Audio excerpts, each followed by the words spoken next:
இனிய உறவுகளே செம்ம காமெடியாக போச்சு. பல்ப்பு வாங்கிட்டாரு பல்லவன் அப்படின்னு நினச்சிங்கன்னா, பாவம் பல்லவன்னு கமெண்ட்ஸில் சொல்லிடுங்க. பார்த்தா பாண்டியன் சொல்லிட்டு பாண்டியன்ட்ட கூட்டிகிட்டு போகிறாருங்க. அங்கே பார்த்தா வானதி தாம் தும்னு குதிக்குது. ஏன் ஆள் நம்பரை கேட்டதுன்னு சொல்லிட்டு அங்கே போய் ஒரே உடும்பு பிடிங்க. பாண்டியனு கரெக்டாக வானதியோட கேரக்டர் தெரிஞ்சுட்டு பின்னாடியே போயிட்டு, ஏய் வேணாம் வா வான்னு கூப்பிட்றாரு. நீங்கள் சும்மா இருங்க, அவளை பற்றி உங்களுக்கு தெரியாதுல்ல, எனக்கு யாருன்னே தெரியாதுமா, அப்புறம் என்ன, ஏய் நில்லுடி அப்படின்னு கூப்பிட்டு வச்சுட்டு, என்ன என் ஆள் நம்பர் கேட்டியாமே, யார் இவர், யார் நான் பார்த்ததே இல்லையே, என்னடி இப்படி குண்டை தூக்கி போடுற, அப்போ இவர்கிட்ட நம்பர் கேட்டில்ல, ஏ பல்லவா இங்கே வா அப்படின்னு கூப்பிட பல்லவன் ஓடி வராங்க. கேட்டில்ல, ஆமாம் கேட்டாங்க, நான் இவர்கிட்ட கேட்கலையே, இன்னொரு அண்ணன் இருக்கார்ல கார்லாம் ஓட்டு வரல அப்படின்னு சோழனை பற்றி சொன்னோன்னே சிரிப்பு தாங்கலை வானதிக்கு. ஓ சோழன் நம்பரா அப்படிங்கிறாங்க.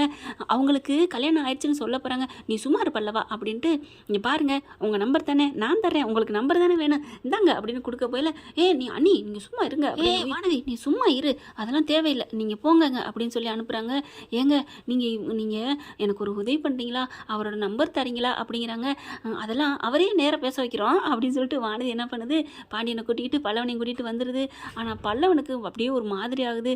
என்னங்கடா ஆளாளுக்கு லவ் பண்ணுறாங்க, எல்லா பொண்ணுங்களும் எல்லாருமே அவனை பிடிச்சிருக்கு இவனை பிடிச்சிருக்குறாங்க, கடைசியில் நம்ம சின்ன பையன் அதுக்கு லாய்க்கப்பட்டு வரமாட்டான்னு நம்மளை ஒதுக்கிட்டாங்களேன்னு பல்லவன் அப்படி எஞ்சி தின்னதுன்னு சொல்லுவாங்கள்ல, அந்த மாதிரி முகம் பாவங்க. வீட்டுக்கு வந்துடுறாங்க. வீட்டுக்கு வந்ததுக்கப்புறம் இங்கே நிலாவுக்கு ஒன்றும் பொறுக்கலை. வேக வேகமாக வந்து கேட்குறாங்க, என்னாச்சு பார்க்க போனீங்களே, என்னாச்சு, என்ன சொன்னிச்சு அந்த பொண்ணு, பாண்டியன்ட்ட போனீங்களே போட்டு கொடுத்தீங்களே என்னாச்சு அப்படின்னு கேட்க, இருங்க பொறுமையாக சொல்கிறேன். ஆனால் பல்லவன் அவ்வளோதாங்க பேசுகிறாரு. பாண்டியன் தான் சிரிப்பு வருது. ஒன்றும் இல்லை அப்படின்னு சொல்லிட்டு, அந்த பொண்ணுக்கு சோழனை தான் பிடிச்சிருக்கு அப்படின்னு சொல்லி முடிச்சிடுறாங்க. சொல்லி முடித்தோடனே இங்கே சோழனுக்கு சந்தோஷம் தாங்கலை. ஆஹா அப்படின்னு சொல்லிட்டு இங்கே பார்த்தா நிலா பொறாமையில் பொங்குது. அப்படியே ஒரு மாதிரி ஆகுது. டே ஆகா டே உன் ஆள் பொறாமையில் பொங்குறாடா அப்படிங்கிறாங்க. அதுக்கப்புறம் பாண்டி இருந்துட்டு, எப்படி எனக்கு ஆள் இருக்குன்னு தெரிஞ்சு நம்பரை வாங்கி கொடுக்குறதுக்கு என்கிட்ட வந்து கோர்த்து விட்டில்ல, அதனால தான் நானும் கோர்த்து விட்டேன், நீ போயிட்டு பேசிக்க அந்த பொண்ணுக்கிட்ட போய் நம்பர் கொடுத்தாலும் சரி நேரடியாக பேசினாலும் சரி, என்ன ஆளை விடுங்கப்பா அப்படின்னு பாண்டியன் சொல்லிட்டு போயிடுறாங்க. அதுக்கப்புறம் நிலாவும் அப்படி கோவமாக அங்கிட்டு போயிடுறாங்க. என்ன நம்ம ஆள் ரொம்ப இதாகிறாளே அப்படின்னு சொல்லிட்டு, சரி இதை இப்படியே விடக்கூடாது அப்படின்னு சொல்லிட்டு என்ன பண்ணுறாங்க, வேகமாக ட்ரெஸ்ஸாக போடுறாருங்க. அப்படி கூலிங் கிளாஸ் கண்ணாடி போடுறாரு, நல்லா மேக்கப் பண்ணுறாரு. பாண்டியன் பல்லவன் எல்லோரும் பார்க்குறாங்க. எங்கே அப்படிங்கல, ஃபஸ்ட் ஸ்டாப்புக்கு போகிறேன். எதுக்குன்னா என்ன ஒரு பொண்ணு பிடிச்சிருக்குன்றிருக்கு, நம்பர் கேட்டிருக்கு, நம்பர் கொடுத்து பேசுகிறதெல்லாம் அந்த காலம், நேரடியாக போய் களத்தில் இறங்கிடணும், என்ன பிடிச்சிருக்கா உங்களுக்கு பிடிச்சிருக்கா அப்படின்னு சொல்லிட்டு லவ் பண்ண ஆரம்பிக்க வேண்டியதானே அப்படின்னு சொல்லிட்டு கிளம்புறாரு வேகமாக. அப்படியே நிலா ஒரு மாதிரியாக இருக்குது. போச்சு, என்ன இவன் இப்படிலாம் பேசிட்டு போகிறேன், இப்படிலாம் பேசினா என்ன ஆகும், அண்ணி நம்மளை விட்டு போயிடுவாங்களே ஐயோ அப்படின்னு நினைக்கிறாங்க. அதுக்கப்புறம் நிலாவுக்கு கோவமாக வருது. என்ன உங்கள் அண்ணன் இப்படிலாம் பண்ணுறாரு, இப்படியே போகணும் அப்படிங்கிறாங்க. உடனே பல்லவன், அண்ணி விடுங்க அண்ணி வாங்க நம்ம போவோம் அப்படின்னு சொல்லிட்டு கிளம்பிக்கு எப்பவும் போல் நிற்பாங்களே அந்த மாதிரி வந்து நிற்கிறாங்க. பார்த்தா சோழன் போய் அந்த பொண்ணுக்கிட்ட போய் அப்படின்னு செம்மறிக்கிட்டு நிற்கிறாரு, சிறுமிக்கிட்டு நிற்கிறாரு, சட்டப்பட்டனை தூக்குறது, ஹாய் அப்படிங்கிறாரு. அந்த பொண்ணு ஹாய் அப்படிங்குது. நிலாவுக்கு கோவமாக வருது. நீ பாத்தியா உன் அண்ணனை இப்படி சொல்லு பாத்தியா இருக்காரு, இப்படி மோசமான இருக்காரு சே அப்படின்னு சொல்ல பார்க்குறாங்க. அண்ணி ஏன் நீ இப்படிலாம் நினைக்கிறீங்க அப்படிங்கிறாங்க. ஏன்னா இவருக்கும் ஒரு மாதிரி ஆகுது. இவர் சோழன் வந்து அந்த பொண்ணு கட் பண்ணிட்டா நம்ம அண்ணி நம்மளை விட்டு போயிடுவாங்களோன்னு ஒரு பயம் இருக்குது, இருந்தாலும் அண்ணி மனசில் இருக்காங்களான்னு தெரிஞ்சுக்கணும் அப்படின்ட்டு, அண்ணி ஏன் நீ உங்களுக்கு ஒரு மாதிரியாக இருக்குது, எனக்கெல்லாம் ஒன்றும் இல்லையே அப்படிங்கிறாங்க. எனக்கு என்ன சொல்கிறதுன்னு தெரியல அண்ணி, ஆனாலும் அந்த பொண்ணு எப்படி இருந்தாலும் நீங்கள் எங்கள் வாழ்க்கையை விட்டு போயிடுவீங்க, அண்ணனுக்கு ஒரு பொண்ணு வேணும் இல்லையா, அந்த பொண்ணுக்கு பிடிச்சிருக்கு, கல்யாணம் பண்ணி வச்சா கூட சந்தோஷமாக தான் இருக்கும், பரவாயில்ல அப்படிங்கிற பார்க்குறாங்க. ஏன் உனக்கு அந்த பொண்ணு அநியாயத்துக்கு நீ ரெடி ஆகிட்டியா தயாராகிட்டியா அப்படின்னு அப்படி நிலா ஒரு மாதிரியாக தவிப்போட கேட்குறாங்க. அதுக்கப்புறம் என்ன சொல்கிறதுன்னு தெரியல, டக்குன்னு ஆட்டோ பிடிச்சி போயிடுறாங்களா. நிலா அந்த சோழன் பார்க்குறாரு. நிலா போன கையோட அந்த பொண்ணுக்கிட்ட எதுவுமே பேசலை. அதுக்கப்புறம் இல்லை நான் வரேன் அப்படின்னு வேகமாக வந்துடுறாரு. வந்துட்டே என்னடா அண்ணி சொல்லிட்டு போகுது அப்படின்னு கேட்க, நீ சொல்லு வடிஞ்சில்ல கோச்சிட்டு போகுது, கை கொடுறா என்னண்ணே கோச்சிட்டு போகுதுங்கிற கை கொடுறாங்கிற, அவள் கோவிக்காமல் நின்னா தாண்டா என் மேலே அவளுக்கு லவ் இல்லைன்னு அர்த்தம் அப்படின்னு சொல்ல, என்னண்ணே சொல்கிற, ஆமாடா எப்போ அவள் கோச்சிட்டு போனாலோ அப்போவே அவள் மனசில் நான் இருக்கேன், என்ன நம்ம ஆள் இன்னொருத்தியோட பேசுகிறானே கடலை போடுறானே அப்படின்னு கோவம் வரும்ல, லவ் பண்ணுறவங்களுக்கு தானே கோவம் வரும். இப்போ வானதி எப்படி வந்து சண்டை போட்டா கூரை ஏறி, ஆமாம் அப்போ இவங்க சண்டை போடலை, அடே அவங்க 2 பேரும் ஒத்துக்கிட்டு போயிட்டாங்க அதனால சண்டை போடுறா, இன்னும் அந்த அம்மா மகாராணி தான் இறங்கி வரல, அதனால இந்த கோவத்தை இப்படி வெளிப்படுத்துகிறாங்கடா. அண்ணே அப்போ அண்ணி நம்ம வீட்டில் இருப்பாங்களா, அடா ஆமாடா, அப்போ இந்த பொண்ணு போய் நீ பேசுனது அதெல்லாம் சும்மாடா, நான் அப்படியாடா, அப்படியானா சொல்லாத, நீ என்ன பெரிய இதா, என்னடா பெரிய இதுன்னா, அதான் யோக்கியனான்னு கேட்டேன், டேய் தம்பி என்னடா இப்படிலாம் சொல்கிற, நான் யோக்கியம் இல்லையாடா? உன்னை பற்றி தெரியாது, எத்தனை பொண்ணுங்க. டேய் நான் பார்ப்பேன் வைப்பேன்டா, எந்த பொண்ணு என்ன லவ் பண்ணது இல்லைடா, நானும் ஒரே ஒரு பொண்ணு உங்கள் அண்ணியை தவிர நான் எந்த பொண்ணையும் மனசார லவ் பண்ணலடா அப்படிங்கிறாங்க. நிஜமாவா? நிஜமா இதை நான் நம்புறதா அப்படின்னு பல்லவன் கேட்க, நீ நம்பித்தாண்டா ஆகணும், உன் நிலா அண்ணியை தவிர என் மனசுக்குள்ள பொண்டாட்டியா நான் யாரையும் நினைக்கலடா, இதெல்லாம் சும்மாடா சுச்சுப்பி, இப்போ கூட வெறுப்பேற்றுறதுக்கு தானே வந்து அந்த பொண்ணுகிட்ட பேசிக்கிட்டு இருக்கேன், இது தப்பு இல்லையா, அந்த பொண்ணு பாவம் இல்லையா அப்படிங்கிறாங்க. டேய் என்னடா அப்படின்னு கேட்டுட்டு, நீ சின்ன பையன்டா, உனக்கு சூப்பர் பொண்ணா கிடைக்கும், நீ வா வா அண்ணனுக்கு அண்ணி கிடைக்குன்னு வேண்டுன பார்த்தியா, உன் காதல் உனக்கான காதல் சக்ஸஸ் ஆகாட்டியும் கூட என் காதல் கை கூடன்னு நினச்சப்பாரு. உனக்காக நான் நினைக்கல, பின்ன என்னடா பல்லவா உன்னை பற்றி ஹை பீச்சில் பேசிக்கிட்டு இருக்கேன், புடக்குன்னு போட்டு உடச்சி விட்ட. ஆமாம் நான் அன்னிக்காக தான் பேசுகிறேன், அன்னிங்க இந்த வீட்டில் இருக்கணும், அதுக்காக தான் நீங்கள் 2 பேரும் ஒன்று சேரணும்னு நினைக்கிறேன், மற்றபடி உனக்கான இல்லை பே அப்படின்ட்டு போகிறேன். அப்படி பார்க்குறாரு, அடப்பாவி இப்படி உடச்சி விட்டானே அப்படின்னு நினைக்கிறாங்க. அடுத்து தனியாக பேசிகிட்டு கீழே பல்லவனை பார்த்து பேசுகிறாங்க. என்ன நான் போனதுக்கப்புறம் இங்கே என்ன நடந்துச்சு? அண்ணி எனக்கு புரிஞ்சு போச்சு அண்ணி. ஏன் என்ன பல்லவா? அண்ணே என்ன பண்ணா உங்களுக்கு என்ன? உங்களுக்கு தான் அவங்கள பிடிக்கலை, இந்த வீட்டை விட்டு போகிறேங்கிறீங்க, அப்புறம் என்ன அண்ணி அப்படின்னு யார் சொன்னா? அப்போ அண்ணி எங்கள் வீட்டில் இருப்பீங்களா, உங்களுக்கு பிடிச்சிருக்கா அப்படிங்கிறாங்க. அதெல்லாம் ஒன்றும் இல்லையே அப்படின்னு சொல்லிட்டு போயிடுறாங்க. சே அண்ணி ஏன் இப்படி பட்டும் படாமல் பேசுகிறாங்களே அப்படின்னு பார்க்குறாங்க. அடுத்து பார்த்தா இங்கே சேரனுக்கு பொண்ணு பார்க்குறவங்க வந்து அந்த புரோக்கர் வந்து சொல்கிறாரு, இந்த மாதிரி பொண்ணு நீங்கள் பார்க்கணும் வாங்க அப்படிங்கிறாங்க, உங்கள் வீட்டிலேருந்து பார்க்கணும் இல்லையா அப்படிங்கிறாங்க.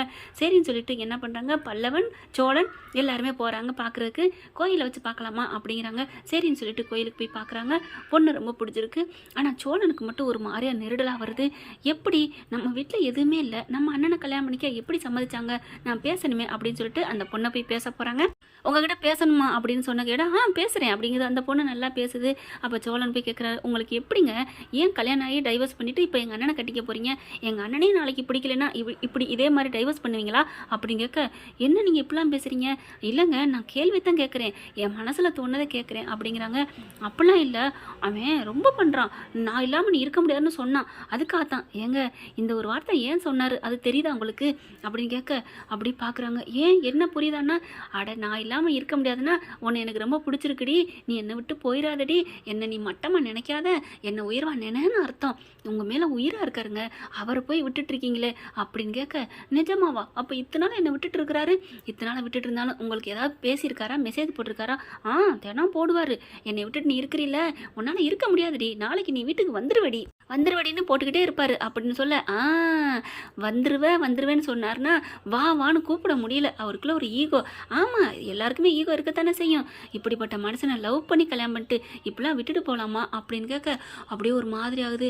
ஆமாம்ல நான் தெரியாமல் தப்பு பண்ண தெரிஞ்சனும், ஐயோயோ நான் லவ் பண்ணி கல்யாணம் பண்ண ஆளை நான் விட்டுட்டு உங்கள் அண்ணனை கல்யாணம் பண்ணியிருந்தா, ஐயோயோ எங்கள் அண்ணன் பாவங்க, அவர் ஏற்கனவே ரொம்ப நல்லவருங்க, ஏற்கனவே ஒரு பொண்ணு எத்தனை வாட்டி வீட்டுக்கு தேடி வந்துச்சு, எல்லாரும் நல்லா இருக்குன்னு நினைக்கிறவர், அவர் மனசுக்கு ஆண்டவன் ஒரு குறையும் விடமாட்டான், நான் விட்டுருவேனா என்ன அண்ணன் வாழ்க்கை வீணா போகிறதுக்கு, அதனால தான் அப்படின்னு சொல்லல, அதனால தானே உங்கள் வாழ்க்கையை நான் சேர்த்து வைக்க போகிறேங்க, என்ன சொல்கிறீங்க? ஆமாம் அப்படின்னு சொல்லிட்டு, தம்பி வாங்க அப்படின்னு கூப்பிட, தம்பியா சரி விடுங்க அண்ணே வாங்க ப்ரோ வாங்க அப்படின்னு கூப்பிட வாராரு. பார்த்தோன்னு அந்த பொண்ணுக்கு தூக்கி வாரி போடுது. இவர் எப்படி உங்களுக்கு தெரியும்? எல்லாம் தெரியும் அப்படின்னு சொல்லிட்டு பேசிக்கங்க அப்படிங்கிறாங்க. 2 பேரும் சாரிடி உன்னை பற்றி தெரியாமல் இப்படி பேசிட்டேன் அப்படின்னு அவங்க 2 பேரும் புருஷன் பண்ணாட்டிங்க. பார்த்தா சோழன் தாங்க இந்த மாதிரி இந்த பொண்ணோட டீட்டெயில்ஸ் தெரிஞ்ச கையோட அந்த புருஷன்கிட்ட போய் பேசிடுறாரு. பேசினக்கப்ப தான் தெரியுது எனக்கு அவளை ரொம்ப பிடிக்கும், அவளுக்கு என்ன பிடிக்கும், ஏதோ ஒரு சின்ன ஈகோனால தான் பிரிஞ்சிருக்கோம், மற்றபடி எங்களுக்குள்ள எந்த சண்டையும் இல்லைன்னு சொல்லிடுறாங்க. அதனால தான் அந்த பொண்ணு மனசில் இருக்க நீங்கள் தெரிஞ்சுக்கங்கன்னு சொல்கிறதுக்கு கோயிலுக்கு வர வச்சு பேசியிருக்காரு நம்ம சோழன்.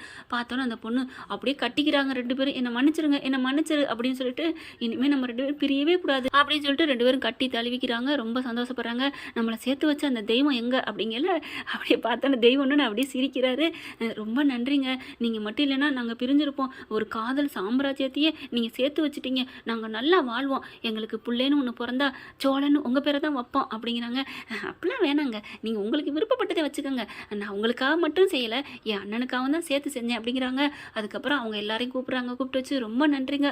புரோக்கர் பார்க்குறாரு, ஒரு புரோக்கர் காசு இல்லாமல் போச்சு அப்படிங்கிற மாதிரி பார்க்குறாங்களா. நிலா பார்த்துட்டு அப்படியே என்ன இவன் இவ்வளோக்கு இவனுக்குள்ளே இம்புட்டு இருக்கா அப்படியே பூரிச்சு போகிறாங்க. அண்ணன் மேலே எல்லார் மேலே இவ்வளோ பாசம் வச்சுருக்கான், இந்த வீட்டு குடும்பத்தில் ஒட்டுதலே இல்லாமல் இருக்கானே அப்படின்னு நினச்சோம். நல்லா இருக்கானே, அண்ணனுக்கே இப்படி நல்லா வாழணும், யாரோ ஒரு பொண்ணு அந்த பொண்ணு நல்லா இருக்கணும்னு சேர்த்து வச்சுருக்கான் அப்படின்னா இவனை நம்பி நம்ம வந்தோம் நம்மளை விட்டுருவானா என்ன? ரொம்ப நல்ல மனசுன்னு சோழனோட மனசை பற்றி ரொம்ப சந்தோஷப்படுறாங்க. அப்படியே வச்சக்கன்னு வாங்க பார்க்க சோழன் பக்கத்தில் வராங்க. ஹலோ மேடம் என்னாச்சு அப்படின்னு கேட்க, ஒன்றும் இல்லை அப்படிங்கிறாங்க. அதுக்கப்புறம் வாங்க சாமி கும்பிட போவோம் அப்படின்னு எல்லாரும் சாமி கும்பிட்றாங்க. அவங்க 2 பேரும் அண்ணா வர்றோம், போயிட்டு வரோம் ப்ரோ, உங்கள் பேர் தான், ஓகேங்க அப்படின்னு போகிறாங்க.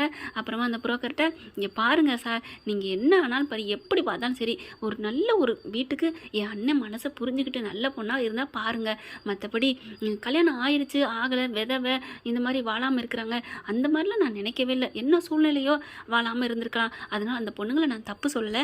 ஆனால் அவங்க மனசில் என்ன இருக்குன்னு தெரிஞ்சுக்கிட்டு பாருங்கள், இந்த பொண்ணு மனசில் என்ன இருக்குன்னு நான் தெரிஞ்சதுனால தான் சேர்த்து வச்சேன் அப்படிங்கிறாங்க. அப்படியே பார்த்து பூரிச்சு போகிறாங்க. நிலா அப்படியே சொக்கி சொக்கி பார்க்குறாங்க. என்ன அப்படிங்கிறாங்க நிலா. சோழன் நிலாவை பார்த்து ஒன்றும் இல்லை அப்படின்றாங்க. அதுக்கப்புறம் விபூதி குங்குமம்லாம் ஆரத்தி காமிக்கிறாங்க, தீப ஆராதனை காமிக்கிறாங்க. அதை எடுத்து அப்படியே வைக்க போயில நிலா பார்க்குறாங்க, நெத்தியை காமிக்கிறாங்க. அப்படியே அழகாக சோழன் வச்சு விட்றாரு. ரொம்ப சந்தோஷப்படுறாங்க சேரன் எல்லாருமே. சேரனுக்கு பொண்ணு பார்க்க வந்து இதுங்க 2 ஒன்று சேர்ந்துருச்சு அப்படின்னு தான் சொல்லணும். பல்லவன் வராரு. அண்ணி நீங்கள் அண்ணனை வைக்கி பார்த்தீங்க, நான் பார்த்தேன், உங்களுக்கு அண்ணனை பிடிச்சிருக்கா, அண்ணன் மனசு உங்களுக்கு பிடிச்சிருக்கா, உங்கள் மனசுக்குள்ள அண்ணன் வந்துட்டாரா அப்படின்னு கேட்க, ஆமாம் உண்மையிலே ஆரம்பத்தில் எனக்கு ஏதோ மாதிரி இருந்துச்சு, ஆனால் குடும்பத்துக்காக எவ்வளோ பண்ணுறாரு, எனக்கு ரொம்ப பிடிச்சி போச்சு, இனிமேல் உங்கள் வீட்டை விட்டு போக மாட்டேன் பல்லவா அப்படின்னு சொன்னோன்னே சந்தோஷம் தாங்கலைங்க. ஐயோ அப்படின்னு ரொம்ப சந்தோஷப்படுறாரு. சோழனை விட பல்லவன் தாங்க ரொம்ப ஹாப்பியாகிறாங்க. அதுக்கப்புறம் ஓடி போய் சோழனை கூட்டிகிட்டு வராரு. அண்ணே வா வா வா, நீ சக்ஸஸ், நீ ஜெயிச்சிட்ட அப்படின்னு சொல்லிட்டு நிலாவையும் சோழனையும் கையை பிடிக்கிறாங்க, அப்படியே சேர்த்து வைக்கிறாங்க. 2 பேரும் நீங்கள் எப்பவும் இப்படி இருக்கணும், ரொம்ப சந்தோஷம்ப்பா அப்படின்னு சேரன்னு சொல்ல நிலானால ஒன்றுமே பேச முடியல, அப்படியே கட்டிக்கிறாங்க. என்ன ஃப்ரெண்ட் இப்படி போனால் நல்லா தானே இருக்கும், பார்க்கலாம் என்ன நடக்க போகுதுன்னு. இதை பற்றி உங்களுக்கு பிடிச்சிருந்துச்சுன்னா உங்கள் பொண்ணான கையில் ஒரு லைக்கை போட்டு சப்ஸ்கிரைப் பண்ணிடுங்க. Thank you friends.